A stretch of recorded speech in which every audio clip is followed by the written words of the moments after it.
Untuk mereka yang baru bekerja, ada keluarga kecil and also nak hidup sederhana, sedan segmen C ni ialah antara pilihan logik untuk mereka.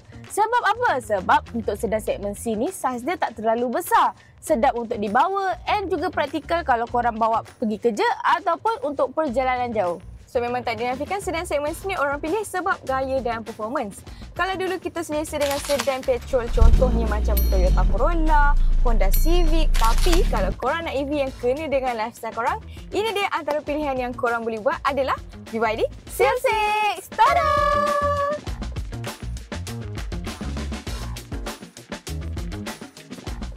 Kalau nak tahu, BYD Seal 6 ini merupakan sedan segmen C yang jauh lebih besar dalam kelas dia.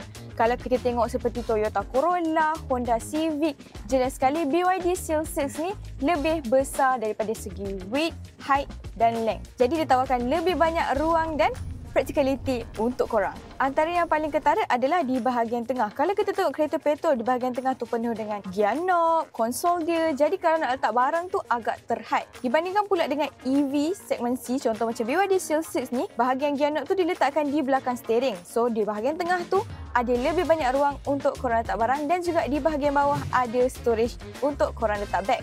Jadi barang semua mudah dicapai.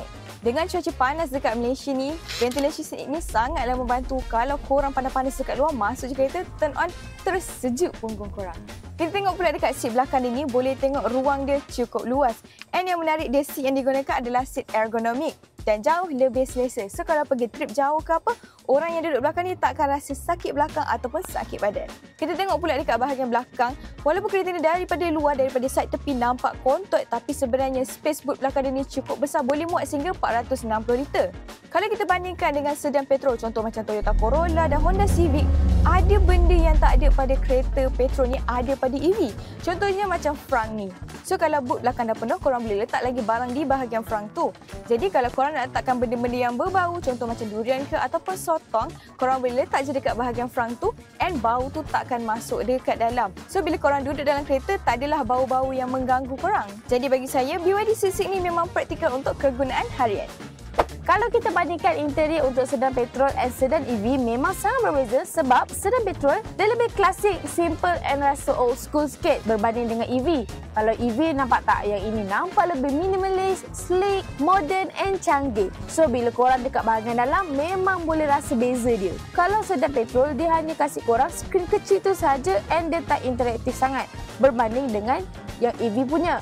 Kalau BYD Seal 6, korang boleh dapat satu skrin infotainment besar and also dia juga ada Apple CarPlay and Android Auto, which is features ni sangat membantu sebab dia boleh connect dengan mudah dekat phone korang melalui Apple CarPlay ataupun Android Auto. So korang boleh navigate ataupun music streaming and juga korang boleh pantau kereta ni in real time. Dia bukan sahaja canggih tapi sebenarnya dia memudahkan pemanduan korang. Dengan harga mampu milik BYD Seal 6 EV juga beri korang panoramic sunroof untuk variant premium. And also kalau korang tengok dekat bahagian dalam ni memang nampak sangat terang, tak gelap and nampak lebih luas. Dan yang saya percaya orang-orang muda suka ialah keyless entry dia, boleh guna card, phone ataupun watch. So memang sangat memudahkan korang, tak perlu risau kalau tinggal kunci ke apa. Guna saja peranti yang korang ada and terus start kereta. Senang, cepat and ringan untuk memenuhi lifestyle korang. Bila bawa EV dengan petrol memang rasa berbeza.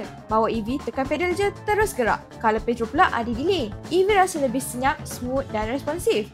Handling dia memang best. BYD Seal 6 ni juga yang pertama dalam BYD yang menggunakan suspension dual ball joint McPherson stirrup bagi steering lebih stabil dan kurang torque stir. Manakala rear mata yang belakang ni pula kurang rasa planted dan memudahkan korang kalau nak cornering ataupun lalu jalan tak rata. Walaupun tendera dia ditentukan oleh wheelbase dan juga steering, BYD Seal 6 ada rear overhang yang pendek. Ini buatkan bahagian belakang tu tak menjulur jauh lagi-lagi masa parking ataupun lalu dekat kawasan yang sempit. BYD Seal 6 ni lebih banyak features keselamatan yang aktif dan pintar, membantu pemandu dan juga menjaga semua penumpang. Contohnya 360 degree camera ni. Jadi pemandu boleh lihat sekeliling dengan lebih jelas, especially kalau nak parking kereta.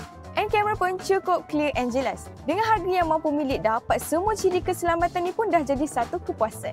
Lepas kita orang dah test kereta ni, dah godek-godek apa semua, antara flaws yang kita orang jumpa ialah dekat bahagian boot belakang. First, dia tak ada power boot. Second, korang nampak tak ada bahagian lekuk dekat bawah tu? Jadi bila ada benda tu, so susah sedikit kalau korang nak letak apa-apa barang yang tinggi secara menegak. Contohnya macam luggage ke. So susah sikit lah. And yang paling menarik mestilah harga dia. Harga dia lebih murah berbanding dengan sedan si segmen petrol. Iaitu bermula dengan RM100,000 untuk varian Dynamic and untuk premium bermula dengan RM115,800. Murah kan? Betul tu. Jadi kalau kita bandingkan sedan segmen C macam BYD Seal 6 ni, dia lebih praktikal, moden dan kena dengan gaya hidup.